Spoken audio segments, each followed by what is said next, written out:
What is up, YouTube? Welcome back to the channel. Panda here, and today we're playing some Watcher of Realms. We have a pretty fun video for you today. We're going to be talking about the brand new banner that's coming out on Friday, which includes a brand new champion. Let's dive right in.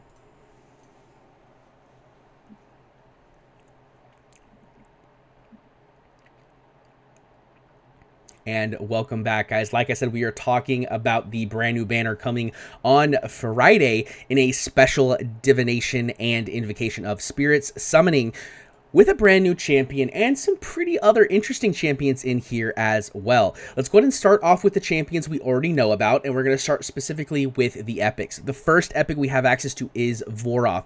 Voroth is actually a very good champion. He is a epic northerner fighter. He does gain specialized attack speed, and his ultimate makes him gain a ton of attack speed, allowing him to pass the attack speed cap, which does very, very good damage overall. He's very good in various different locations. He can be usable in Guild Boss under a Northerner Lord, specifically Elder, along with a Northerner team. He does pretty well there. He's also pretty good in the Immortal Codex in the Styx Boss. If you don't have the sort of meta comp, he actually is potentially viable there as well. I used him for a little while before I was able to get my Calypso online.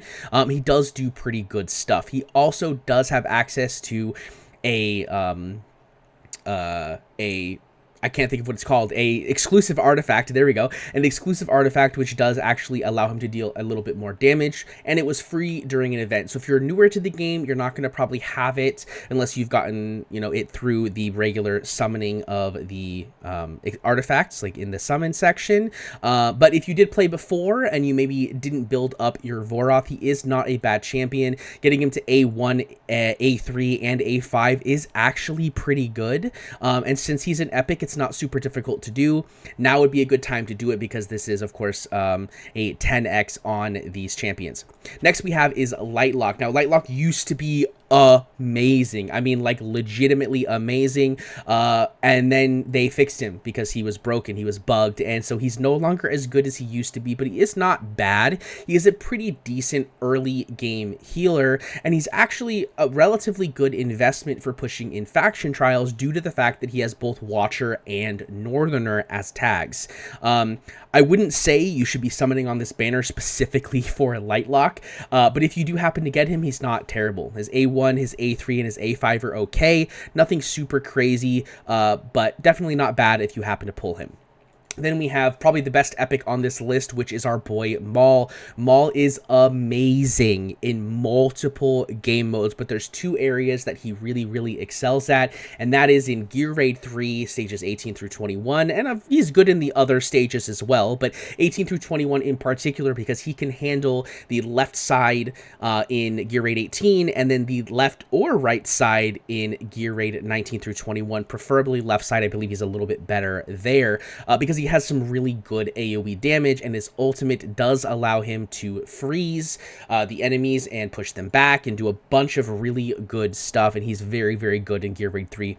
But another place that he's starting to make some very interesting waves in is actually GVG. He works really well in a sort of Northerner type comp or a Boreas specific comp because of his freeze.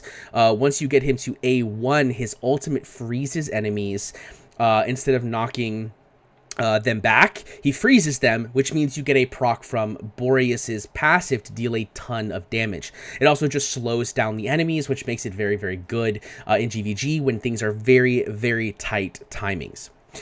Then we can go into the legendary that we already know and we probably love, which is our boy Cerberus. Cerberus is a really good legendary in a couple different areas as well.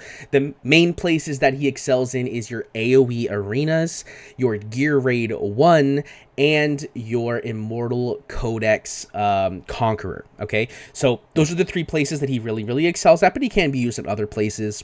Main reason is because he does this sort of passive AoE damage from his talent. Does some really, really good damage overall. He also, when he dies, he generates this ground area that deals a ton of damage, and his ultimate increases his damage by 70%, and each instance of damage dealt will inflict 50% slow on the target for 15 seconds. Very, very good. Ultimately, he's just a very good sort of DPS champion for certain game modes. His A1 is pretty good as well because he does get the additional slow in the first 10 seconds of deployment, which can be very good in places like Arena. You can slow down the enemy so it takes longer for them to get to you and your allies, or longer to get past you and your allies. His A3 does give him a increased damage to the ground effect area.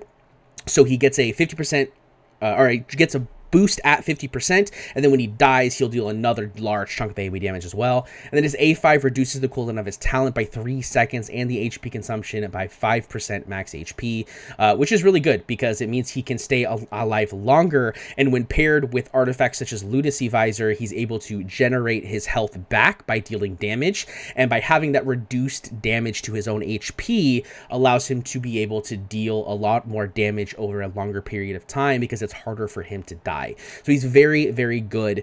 If you are struggling in AoE arenas, Gear Raid 1s, or the Immortal Codex Conqueror, he's a very good champion to pull for. He's also a member of the Chaotic faction, which means as he gets lower in HP, he ends up dealing more damage if you have one of the lords. Then, of course, the thing you guys are probably really here for is the brand new champion coming to the game, Trusk. He is a brand new Esotericist Defender, which is really exciting for me because if we go and we look at the Esoteric Order, you'll see that we have very, very few Defenders. And I mean, literally, there's 2 of them, and one of them is an Ancient Exclusive Legendary Lord. So basically, there's one. We have Cyrus, which is that legendary lord who's ancient exclusive, who is very, very good, but very difficult to get. And we have Ardeth, who is not the greatest champion in the game, if I'm being honest. He's not terrible, and he's usable. He does have some interesting stuff in his kit, but I am very excited to have a different option in Trusk coming to the game.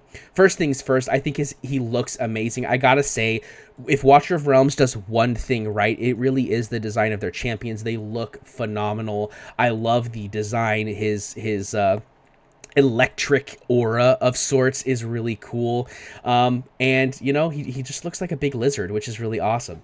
But let's dive into his kit very quickly. He is a counterattack, damage reduction, and damage escalating champion, which is pretty exciting for me.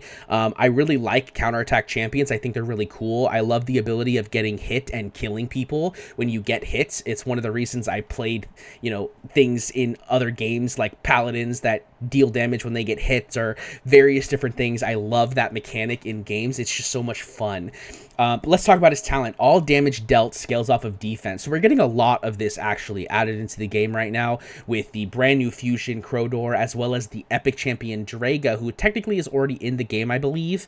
But she also scales off of defense, and she's part of that fusion. So a lot more people are going to gain access to her. So this is really interesting. I like this.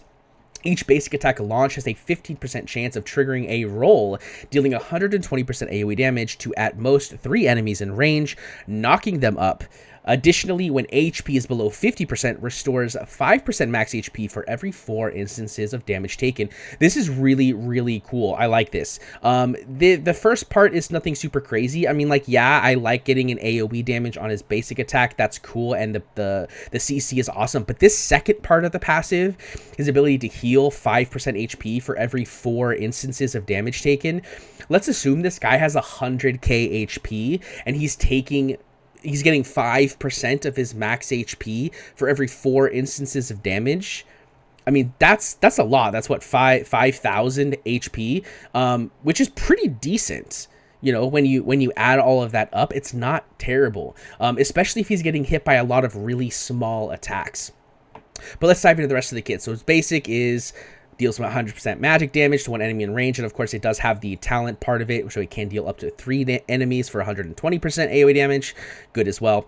Ultimate grants defense increase. This is a 20% increase to defense for up to 3 adjacent allies. It channels to deal 140% AoE damage every 2 seconds to up to 5 enemies in range. Additionally, if directly hit by enemies, the hero will trigger counterattack to deal 300% damage 1 time. This goes up to 180% AoE damage damage for 20-second duration, as well as gives the defense increase additional 10%, putting up to 30% defense increase. This is really awesome. Again, like I said, I love counterattack. This is really cool, and this is a lot of damage. I mean, 300% damage, and he's getting a 30% defense increase, which is what his damage scales off of.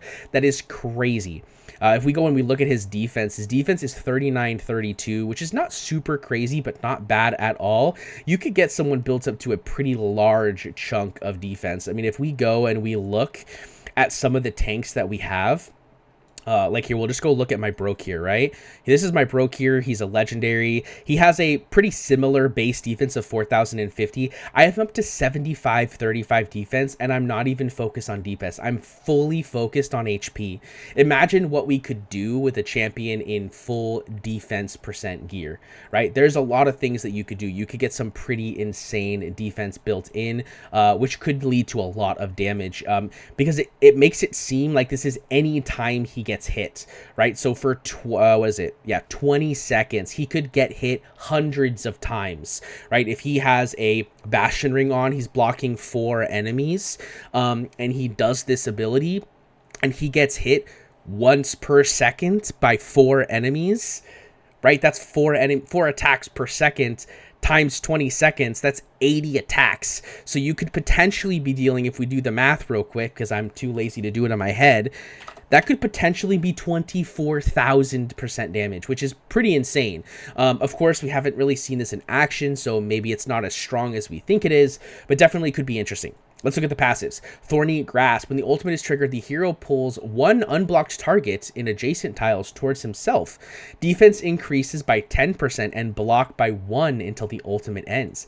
Additionally, ranged enemies will prioritize targeting the hero during this time. This is... whew. Remember how I just said this could be 24,000% damage? It's even more, right? It's even more. Like right off the rip, we're adding 1 additional block. So you're guaranteed to be blocking 5 people if you have a Bastion ring, right? Not only that, though, you're also having ranged enemies prioritize him. That could be... that could be insane. That could be a ton of extra damage in certain game modes. I mean, just imagine him in some place like a Gear Raid 3, right? Where there's a ton of ranged enemies, or really anywhere that there's a ton of ranged enemies. You could get some insane damage out of Trusk. He looks and sounds incredible. Not only that, but he's also increasing his defense by, again, up to 15% more. So during his ultimate, he's gaining 30% plus 15%. That's 45% defense increase. He's almost doubling his defense during this ultimate, which is insane. Let's go into the second passive.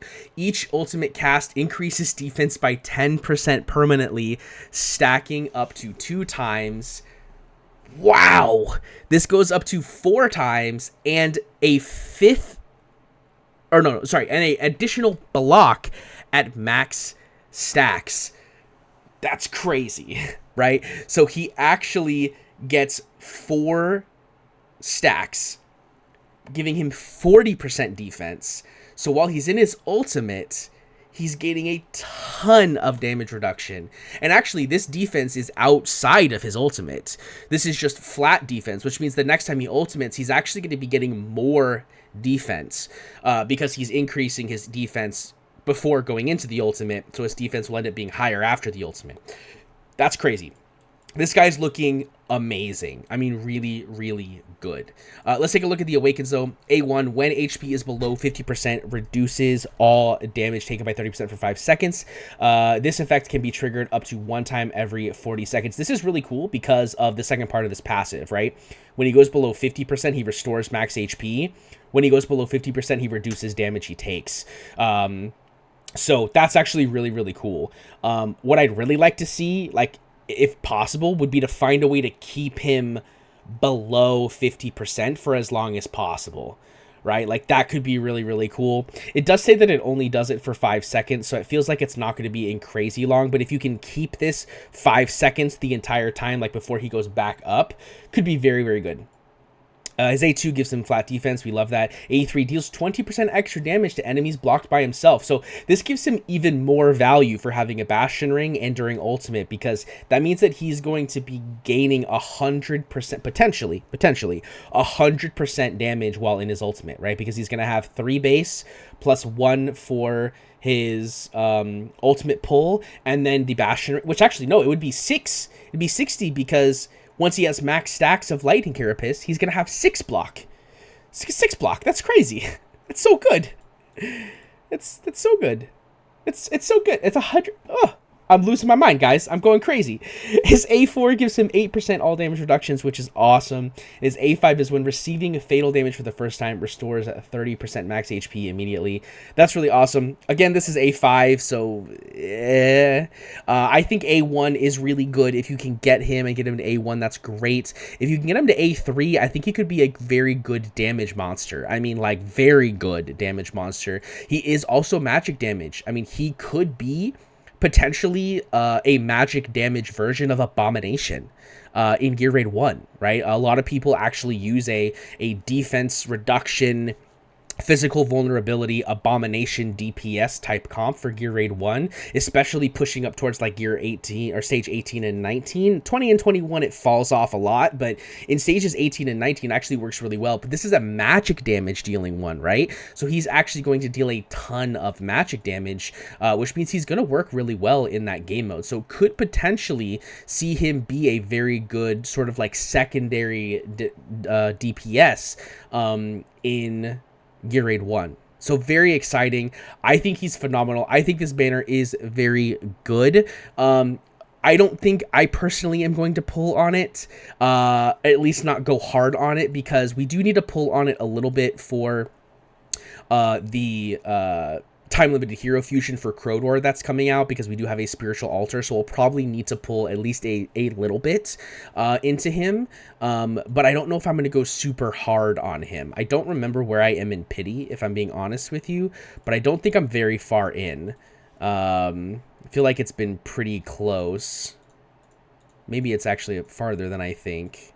There it is, yeah. So I'm not super far, right? That's 4, 7, 10, 13, 16, 19, 22, 25, 28, 29, 39, 49, 50, 51, 52. Yeah, I'm 52 in, so I'm not even close to pity. If I was close to pity, maybe I would go at least until pity.